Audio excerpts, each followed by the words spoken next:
I was 18 when I gave birth to Brian. Legally an adult, yes, but inside I still felt like a child, scared, uncertain, and standing at the edge of something too large for me to name. Life didn't wait for me to be ready. It came roaring in with a scream and a pair of newborn lungs. My son's lungs. I remember the sterile, whitewashed walls of the hospital room, the scent of antiseptic hanging like a fog, and the cold, metal bed rails I clutched while trying to hold back my tears. I didn't cry because of the pain. I'd endured that. I cried because I was alone. Derek, my husband in name only, had barely made it through the birth. He stood awkwardly at the edge of the delivery room like a man waiting for a bus that was taking too long. After Brian came into the world, screaming and red-faced, Derek kissed me on the forehead, whispered something forgettable, and left. By the end of that week, he was gone for good. He wasn't ready, he'd said. He was overwhelmed, he'd said. I was too. But I stayed. There was no family to fall back on. My own mother had vanished when I was 6. One morning she left to clear her head and never came back. My father, hollowed out from grief or pride, I never did find out, which left not long after. I was raised by the kind of relatives who saw me as a duty, not a daughter. And when I turned 16, I left them too. When Brian was born, I didn't just become a mother, I became everything. The only parent, the protector, the breadwinner, the one who made the decisions and cleaned up the messes and kissed the forehead of a crying boy at 2 a.m. even when I wanted to cry myself. We lived in a one-bedroom apartment above a dry cleaner's, the kind of place that always smelled faintly of steam and chemicals. The walls were thin, the floors uneven, but it was ours. I had a mattress on the floor, and Brian's crib stood next to it. Surrounded by thrift store baby toys and secondhand picture books I read in a soft voice every night. My days were a blur of part-time work, cashier shifts at the corner grocery store, babysitting for women who had what I didn't, and sometimes tutoring at the community center for gas money. My arms grew stronger from carrying bags and babies, but my heart felt threadbare. There were days I barely had time to sit down, when I would forget to eat and fall asleep in my clothes. Days I counted coins at the end of the night to decide between diapers or dinner.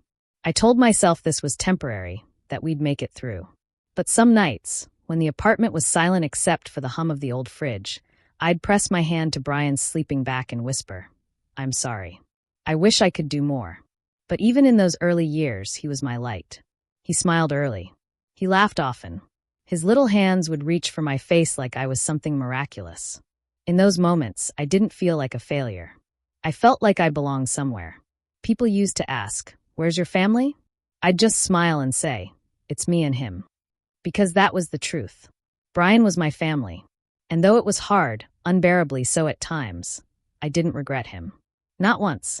Every ounce of pain, every sleepless night, every fear about tomorrow. It was all worth it when I heard his voice call Mama for the first time. Still, I can't pretend I didn't long for something more. Not just for me, but for him.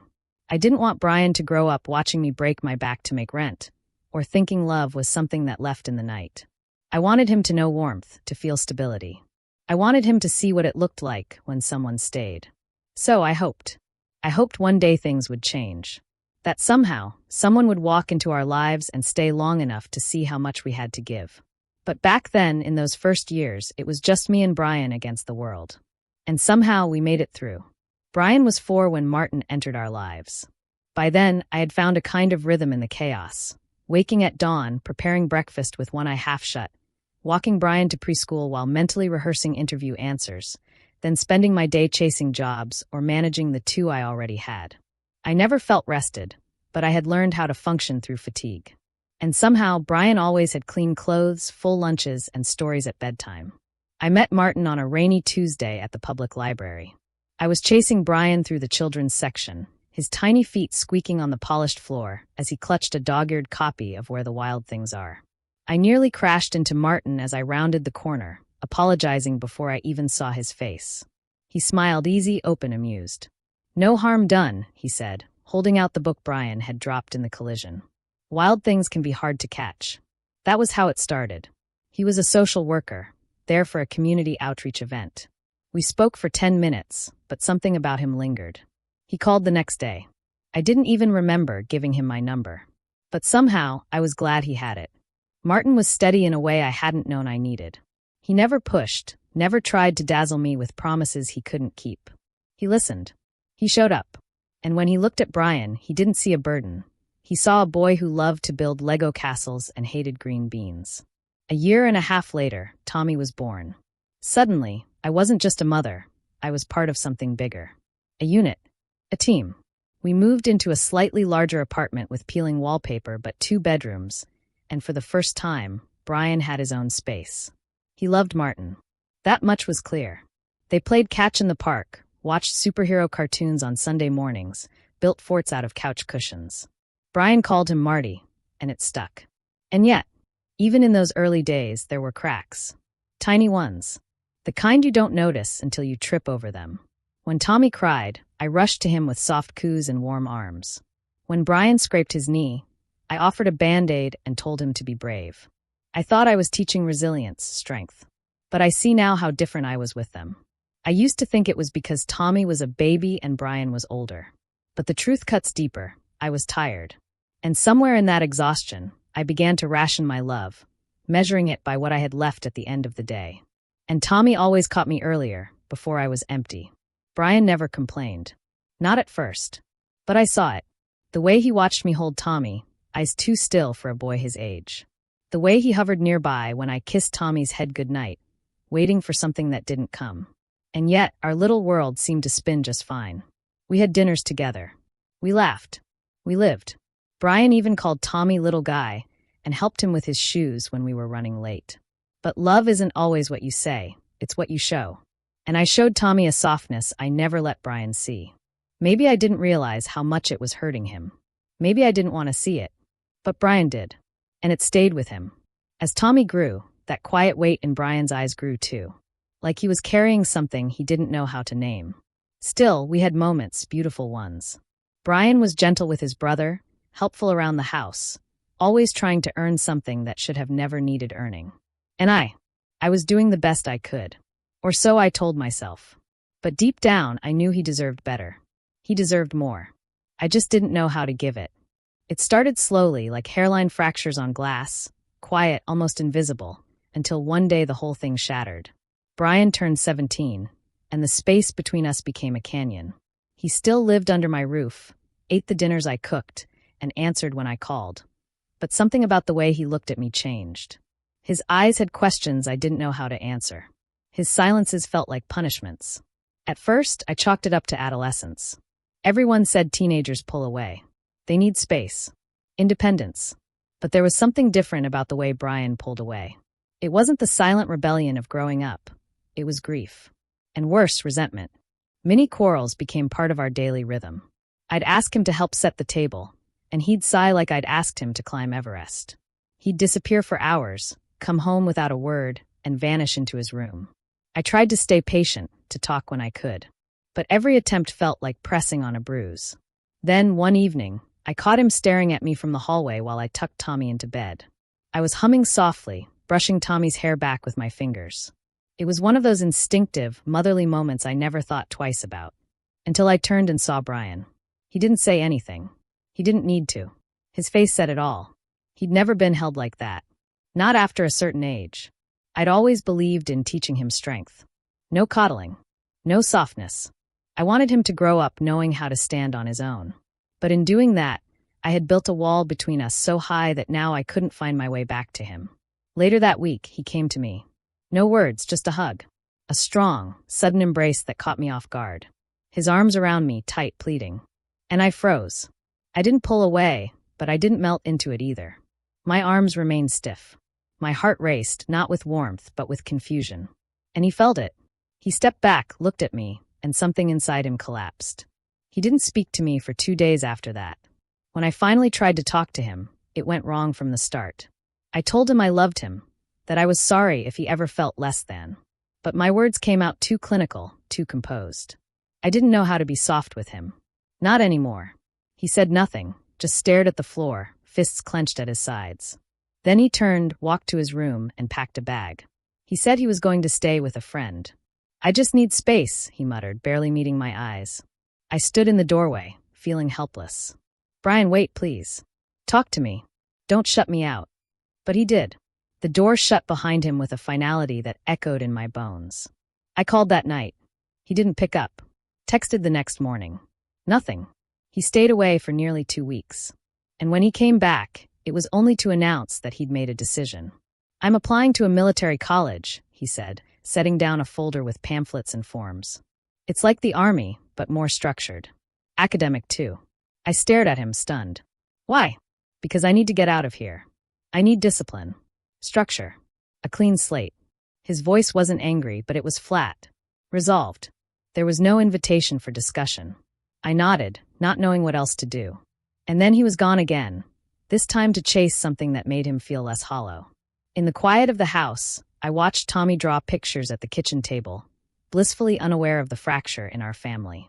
And I wondered when I stopped seeing Brian as a boy who needed comfort and started treating him like a soldier I had to prepare for battle.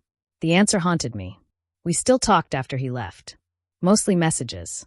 Then longer emails. Sometimes even handwritten letters. And in those letters, I saw glimpses of the boy I used to know.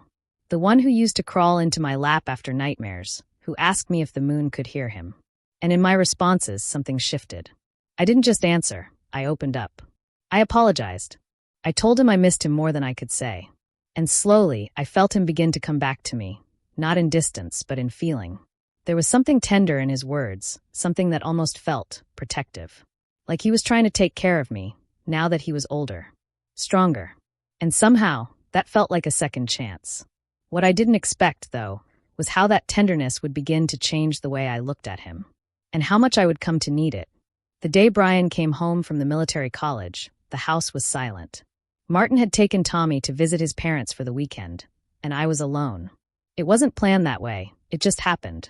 Looking back, I sometimes wonder if life had arranged it intentionally. I was in the kitchen when I heard the lock turn. The door opened, and there he was. He stood taller, shoulders squared, his jaw more defined. His uniform fit him like it had been tailored for this new version of him. Controlled, composed, quietly proud. But it wasn't the uniform that stopped me in my tracks. It was his eyes. There was something new in them, certainty maybe, but also something I couldn't name. Something that reached across the years we had lost. I didn't wait. I crossed the room in 3 steps and wrapped my arms around him. I held him tight, pressing my cheek against his chest, and for the first time in so long, I didn't hold back. My body softened against his, and I let the tears come. I missed you, I whispered. His arms wrapped around me, firm, sure. I missed you too, Mom. I pulled back slightly and looked up at him. I'm sorry, I said, voice shaking. For all the times I didn't hold you like this. For all the times I pushed you to be strong when you were just a boy who needed his mother. His gaze darkened with something deep. He touched my cheek with the back of his hand. It's okay. It's not, I said, shaking my head. But I want to fix it now. I want you to feel everything I should have given you then. His eyes held mine. And that's when it happened. That flash. That heat. Something unspoken passed between us, faster than either of us could name it. Something that didn't belong to a mother and son. Something born from years of silence and need and confusion. He kissed my forehead gently. And without thinking, I tilted my head up, cupped his face in my hands, and kissed him. Not the way a mother kisses her child. It was brief, hesitant, but real. The second our lips touched, 1,000 emotions collided. Regret. Love. Grief. Desire. None of them pure. None of them simple. I love you, I whispered when we broke apart. More than I've ever loved anyone. You're the closest person to me in this world. He looked down at me, and for a long moment, neither of us spoke. Then he kissed me again, longer this time, but still unsure. Like 2 people at the edge of a cliff, knowing the fall could destroy them, but unable to resist the gravity. That night, we didn't speak of it. We made dinner together, laughed a little, and acted like nothing had happened. But everything had changed. We both felt it. That tension from our messages. That subtle flirtation we had pretended wasn't real. It had all been leading to this.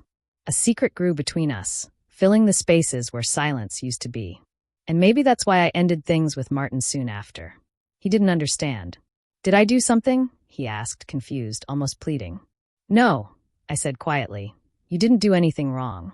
It's just over. I'm sorry. I couldn't give him a reason. Not one that made any sense.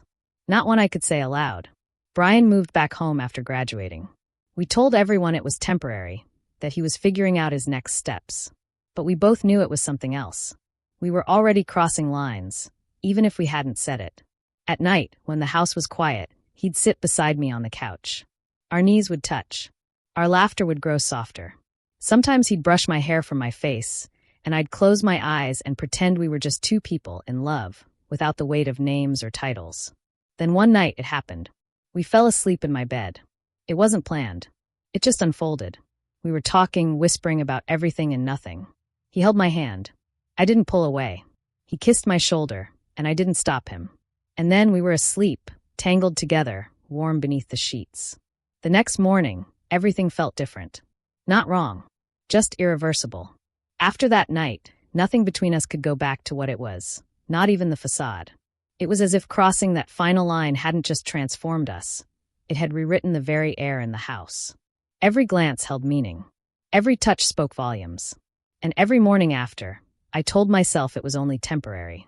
That I was confused. That it was just a way to heal old wounds. But each time he reached for me, with those strong arms that once belonged to a boy I barely knew how to hold, I let myself forget everything else. I let myself feel. We didn't talk about it at first, not directly. The next day, I made coffee. He folded laundry. We moved around each other with the practiced grace of a couple, not a mother and her son. And then one night, he said it. I feel more myself when I'm with you than I've ever felt anywhere. I looked at him, heart thudding. Brian. He stepped closer, cupped my face in both hands, his thumb brushing against my cheek like it belonged there. I know it's not simple, but it doesn't feel wrong. And the truth was, when we were alone, when the world was quiet and no one else existed, nothing about it did feel wrong. There was a peace in him, a hunger too, but one that was always paired with reverence. A tenderness that no man had ever shown me, not even Martin. We fell into a rhythm. We became something that only we could understand. Some nights we watched movies like we used to, our bodies drawn together on the couch until his arm was around me and I was leaning into the crook of his shoulder, like I belonged there. Some mornings I woke to find him already awake, looking at me like I was the only thing in the world that made sense. You make me feel like I'm enough, he said one morning, his voice still husky from sleep. Like I finally found what I've been searching for. And how could I deny him that? How could I deny myself that? We kept it secret. Of course we did. Tommy didn't suspect a thing.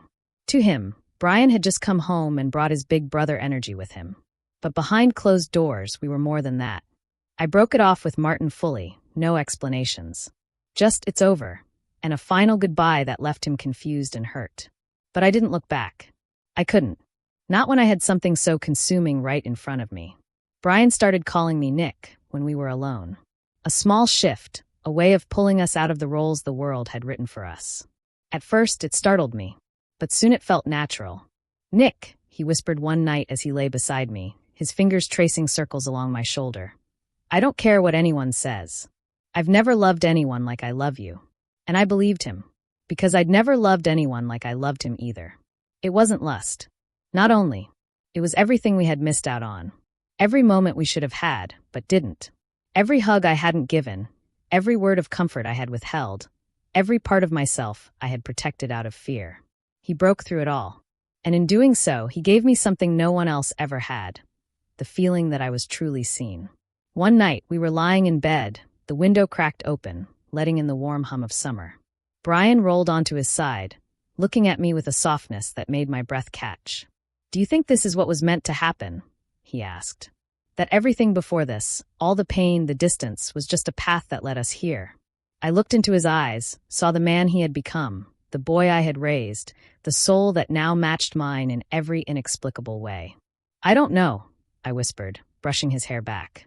But I know that I don't want to imagine a life without you in it. Not like this. Not anymore. His hand found mine beneath the sheets, and we lay there in silence, fingers intertwined, hearts racing but steady. We knew the world would never understand, that we would be judged, misunderstood, called things we didn't believe ourselves to be. But inside the walls of our home, we found something sacred, and neither of us wanted to let it go.